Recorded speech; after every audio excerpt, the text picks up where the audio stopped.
My name's Eva and I'm here for a PET scan today, which I'm a bit nervous about. I go into a big machine and that, I guess, scans my brain today. My name is Ilan Rabiner. I'm the Chief Medical Officer at Imanova. PET stands for Positron Emission Tomography. Is a technique which allows us to measure the concentration of specific molecules in the brain. When we inject the ligand into a participant, the blood stream takes it to the brain, the molecule gets into the brain and attaches itself to the abnormal proteins, and because it's attached in a specific place in the brain and then radiation is emitted by the radioactive tag, we capture that radiation in the PET scanner, and working back we can see where the molecule that we injected is and therefore where the abnormal proteins are.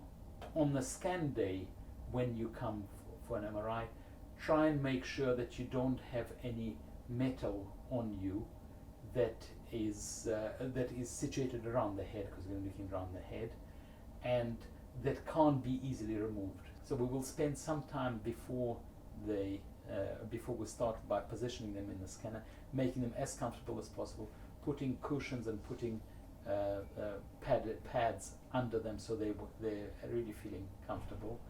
And once we make them as comfortable as we can, we put some soft padding around the head to help them keep still. We have a camera focused on the participants, so if we see that they're feeling uncomfortable, we'll come in and we'll ask them if there's anything we can do to make them comfortable.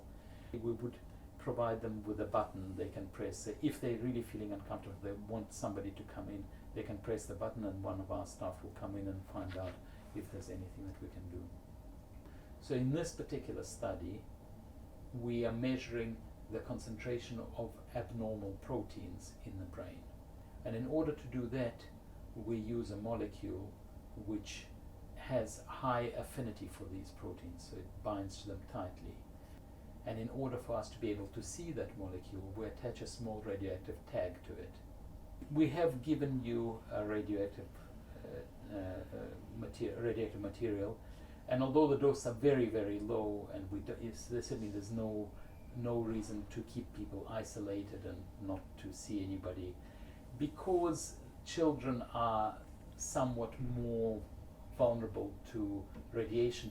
We wouldn't say don't see your children or your grandchildren, but perhaps for the first 6 hours after the scan, try not to stay in contact with them for too long. For example, have them sitting on your lap or holding them for too long. It's okay to give them a hug. It's okay to pick them up. But if you're walking around and holding them for 2 or 3 hours at a time, again, it's probably safe, but better safe than sorry.